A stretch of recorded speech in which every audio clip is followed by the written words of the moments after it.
of minerals in Laikipia, a lot of minerals in Naivasha. Why are we not being told about minerals? And this is one question that no one has been able to answer Kenyans, neither the president nor the CS.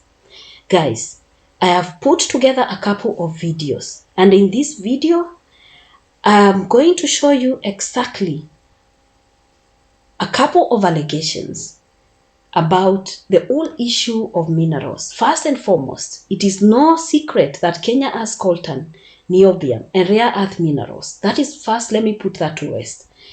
But one thing that baffles me the most, it is how Joho is responding to the whole issue, because I've also integrated in this video that issue. And if Joho has decided to adopt the style of Magufuli, then I believe he can as well get out there in those places where the illegal mining is going on, collect samples, because if he has the goodwill of the president, the security sector, and there are people that are actually supporting him to go to those places where the illegal mining is going on, he can go there and obtain the samples, because Kenyans are already pointing. This is where minerals are, where the minerals are being mined. This is where the minerals are being mined. Kenyans have this information, because if you've been listening and you've been watching what has been happening, this discussion about minerals that has come out, you would exactly know where some of these minerals can be found. So what Kenyans are asking for is a map. I'm not sure that the president is actually not understanding the potential that Kenyans have in terms of our natural resource. I think he knows it, but I think he has chosen not to address it. I think the president has conveniently chosen to stand on top of his car every single time and talk about how he's going to build houses, how he's going to create job opportunities in the construction of those houses. And when that comes in the minds of very many young people who are educated, tech savvy, what comes in their mind is carrying cement, mixing water, because most of them are not engineers.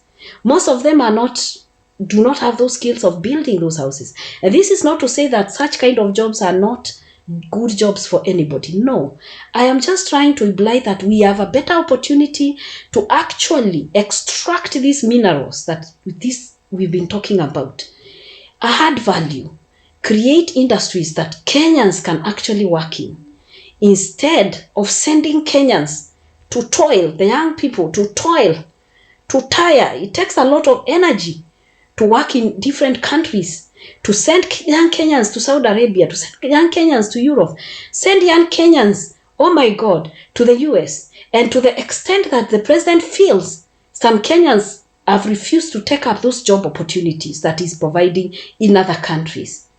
I am not sure why he has chosen not to talk about these minerals and why he's not adding his voice there. Because if he has voice, I believe it shows that he has the political will. I know some people will say, okay, this is the work of the CS. But if he has the voice, Kenyans would at least have some level of confidence that something good is coming up. Because Kenyans are very exhausted about not being able to access education, healthcare, and staying angry, and so many times young people getting tear gassed in the streets because they are looking for something to do. Guys, listen to this video very carefully, because I'm not sure this president of ours that is very educated with a PhD has just conveniently chosen to be quiet about this issue. There is more to what meets the eye, and I have put these videos together for you to see, including what I said, the response by Joho. Guys, watch this video till the end and let me know exactly how you feel about this whole issue in the comment section below, because it's so important. We cannot just keep quiet about it. If there are allegations, let the president come out and tell us these are just mere allegations. At least that will make us feel like probably Kenyans are daydreaming, and actually we are talking about the presence of minerals that is not there, because I don't believe that we, the young people, when we were in school, we were ever taught anything about this huge type of minerals that we are beginning to hear people converse about. And if by any chance these minerals are in the hands of some people, because actually in this same video, there is an allegation that a geology survey was done during Uhuru's time, then it is so sad. Guys, listen, just listen to the video and you guys tell me exactly what you think about the whole issue. It's a knowledge that can be wasted around. So yeah, we'll be reporting that because our country has adequate deposits of coltan. And for those of us who are not technical, coltan is a mineral which is responsible for your communication gadgets, the cameras you are using, the phones you are using, the laptops, and any other communication material. Coltan is a key mineral that facilitates those particular gadgets. So Embu County, I'm happy to announce that in the area of Kiambere, Kiritiri, we have adequate deposits of coltan. And part of what we are doing here is that we will leave our teams behind to do ground truthing so that we can now begin to assess the economic value. We are extremely excited to know that Embu County has good deposits of coltan that is used for making communication gadgets like phones, among others. And we are extremely happy that we indeed do have potential as a county. And as Waziri has mentioned, that potential is in Bere South, specifically in Keretire area. And so we believe this is a good opportunity for us to exploit that resource and make sure it benefits the people of Embu County. And in this country, Mr. Speaker, our potential for rare earth elements is up to, in fact, over $100 billion. And Mr. Speaker, when you look at our current foreign policy, there is no articulation of even exploration of rare earth minerals in Kenya when we are engaging with the world superpower in terms of technological advancement like the United States. You would have expected that if we are going to the United States, we have got accounts of these rare earth elements and the minerals that are ensuing from them, like in a county in Kwale, Mr. Speaker, where we have got amazing rare earth elements that have been estimated by experts that could be able to fetch this country even $35 billion, Mr. Speaker. And our debt that we are struggling within the country today, Mr. Speaker, is barely $100 billion. If you have got rare earth elements in this country that can be able to, if we invest in them, they can be able to give us even up to $100 billion, Mr. Speaker. It will be very, very important that in this new broad-based government that we have, we start thinking critically about data-driven mining, data-driven decision-making in the mining sector, so that we see whether we can be able to explore our minerals to be able to deal with the issue of critical debt stock that we have in this country. Therefore, I want to support this statement and particularly draw the attention of this committee to look at the potential of Kenyan economy with regards to rare earth minerals that we can be able to explore and go ahead and even indicate how much money we need to inject in that sector and the potential revenues in terms of investments vis-a-vis returns of those investments that we can be able to make. Because as somebody who has looked at this issue, Mr. Speaker, I am sure if you pumped 1.5 billion into the rare earth minerals in this country, you can make up to 30 billion at any given time. That means that every annual turnover on these issues, we can be able to actually even make money that can be able to guarantee us returns that can deal with debt. So I support this statement. Kenya as a country, as per our geological surveys, we have about 970 minerals in existence in Kenya. That begs the question, what is the biggest interest in Kenya with these globalists? Today, you and I will agree that the largest owners of land in this country are not Kenyans. After the government, the largest owners of land in this country are the British. And the majority of those big land, chunks of land owned by the British have already been taken over by the same globalists I'm talking about. Now, when you talk about minerals, my brother, I want you to understand that minerals are products or elements that grow or evolve. And minerals are created due to different changes on planet Earth. One of the ways is through changes of heat and pressure in the ground. The second one is when salt evaporates or when chemicals come out of hot fluids. So for instance, I'm talking about these hot water lakes, for example. And the other ones are formed when hot gases or molten rocks cool. So when you have that back at the back of your head, you have to understand where to find these activities. So when you talk of heated areas or areas with heated activities on the ground, I'm talking of activities like volcanic mountains or activities like geothermal. When you talk of boiling waters, we talk about areas like where we have what we call boiling lakes, for example, Bogoria, Baringo, Elementaita, Magadi, and all the sorts. When you talk of volcanic mountains, how many volcanic mountains do we have in Kenya? We have Mount Kilimanjaro, we have Mount Kenya, we have Mount Longonot, we have Elgon.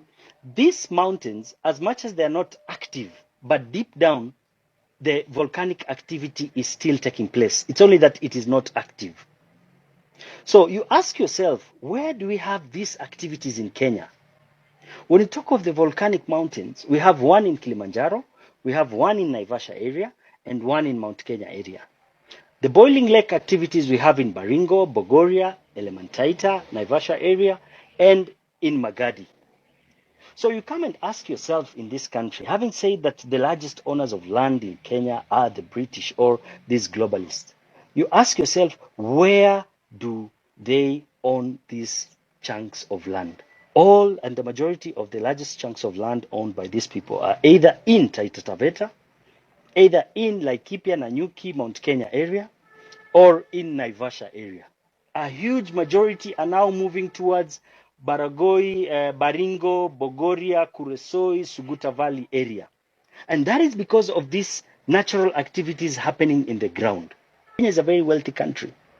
These are people who've held on to this land for the last 80, 90 years without selling even a piece of it. But what did they do? Most of them demarcated or they turned those pieces of land into what we call national parks or conservancies. And I want all of you to go and check. It is very funny that even the Nairobi National Park, their title deed is under a company called Royal National Parks. It's not even under the government. So there are people who own these conservancies and own these pieces of land in the name of wildlife, but in reality, it is because of the mineral rich or the minerals that are down there. My issue is they have the titles to the land and they own the land because they were smarter than us and they own it. But it is not good for them to sit on those land. Can you imagine millions and millions of land which are not put into use? If they own the land and the land is mineral rich, because we know they are mineral rich, it is time they start the mining activities. If they are not in a position to do that, the government can come in and start these activities so that the government can earn royalties. We cannot have minerals worth billions and billions of dollars while our country is languishing in abject poverty. If you go to an area like Magadi, Magadi has a special railway line all the way from Magadi company to Mombasa. If you look at those boogies that carry the chemical elements in the name of sodium bicarbonate, those containers are security containers. So what are they carrying? What are they carrying?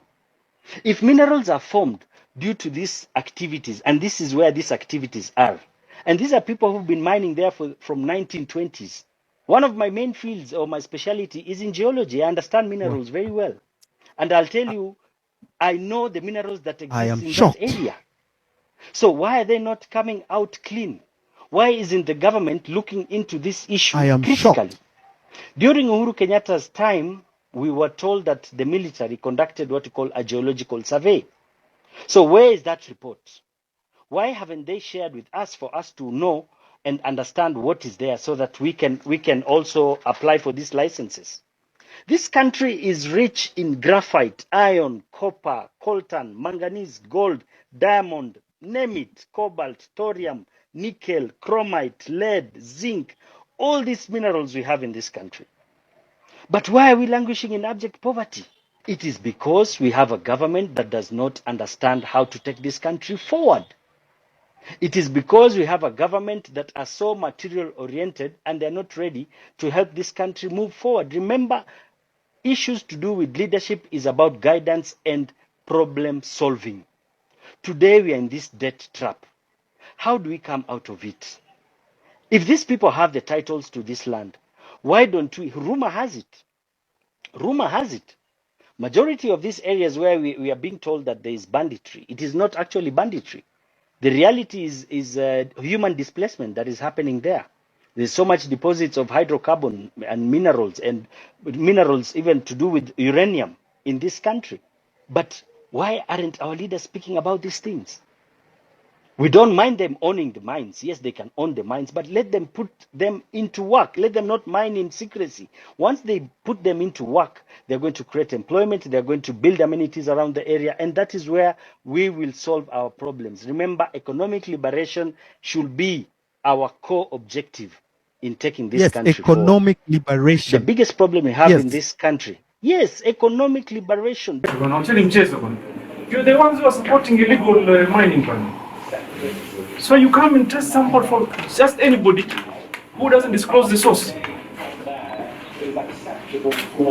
Director. So someone can go afanye illegal mining, or you test and certify for them, and they export. So you're testing for who? From what source? You don't know. You see, sir, most people, they can't disclose where they're getting this money. We usually have a form. So we request them, can you tell us where? Then they say no. So who is in charge of this place, Director? You? Yes. Yes. Somebody, administrative action. This guy should show cause why he should remain here. And anybody from today henceforth, if people do not disclose sources, a mineral that comes to be tested, that person in charge here will take responsibility. Where did it come from? It's from the Rose. Where was it mined? That's the question. We don't know. You don't know. But you are government. If somebody is not willing to disclose, why can't he take to Tanzania or Rwanda for testing? I don't know. No. You know what this means? You've processed this stone here. You have given someone this report. This is what he uses. He goes to the airport, lives with it, and uses this to sell to the rest of the world. It is as simple as that. Yet you here are not even sure whether government royalties were paid, whether taxes were paid, whether that guy mined it illegally or some licensed mine. You just process. So I can come here with some stone and I tell you, fix this for me and give it certified for me. You do it happily. We need now to come up the way forward. Now, you need to come now with the way forward. If someone brings a sample for testing, they should give you their license number, whether it is prospecting license or mine, and where they have come from, and even take the coordinates.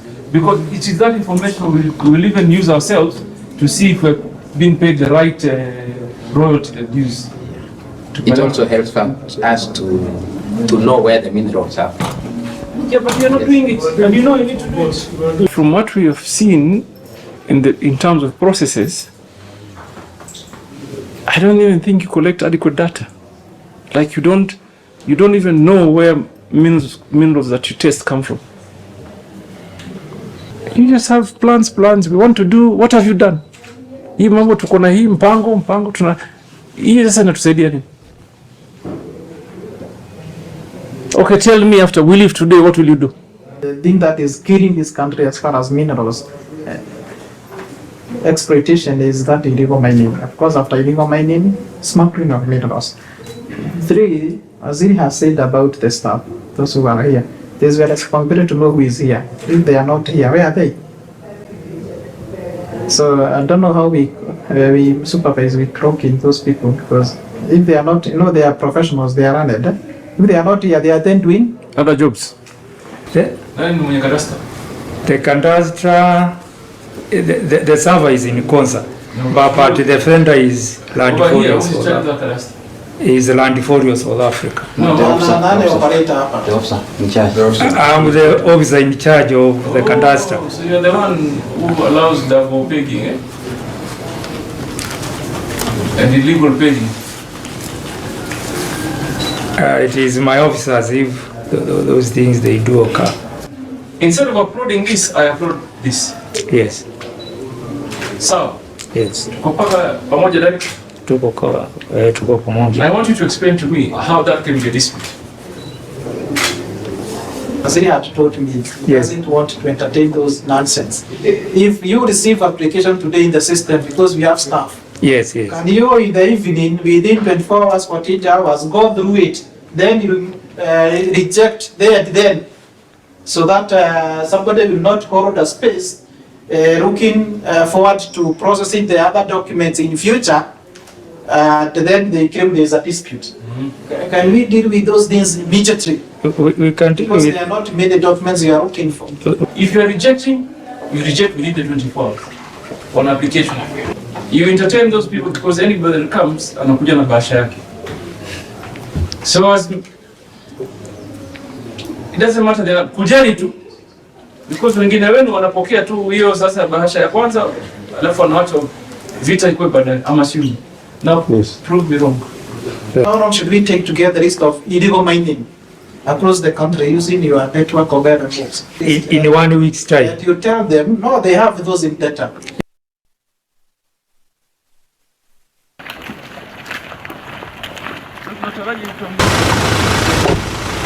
But this should be a controlled register. No, that's how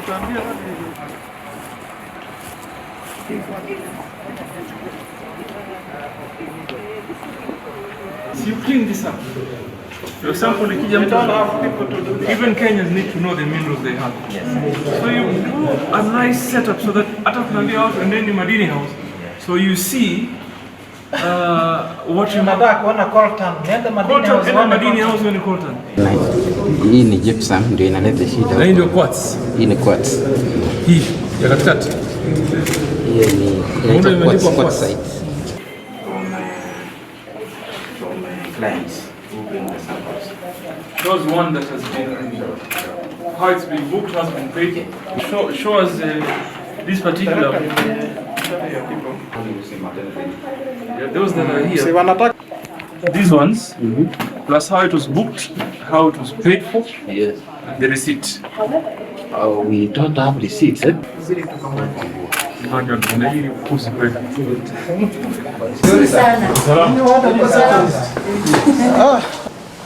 Your technical departments, so the state departments, is once we collect the data, we have a geodata set. There is one that you didn't mention.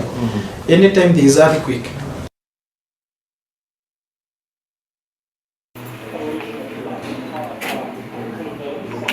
what is this? Do a first scan. Where would you in? No, it's a rock, it's a mineral. Which mineral? So we'll confirm this, sir. It's telling us that the sample contains iron, which is 47%. you want to see some crystal structure. How many samples have you received this month? Show us weight. Show us the samples you received for the last 1 week. Geological Directorate about the rig. And the last experience we had is by Teresa with the samples.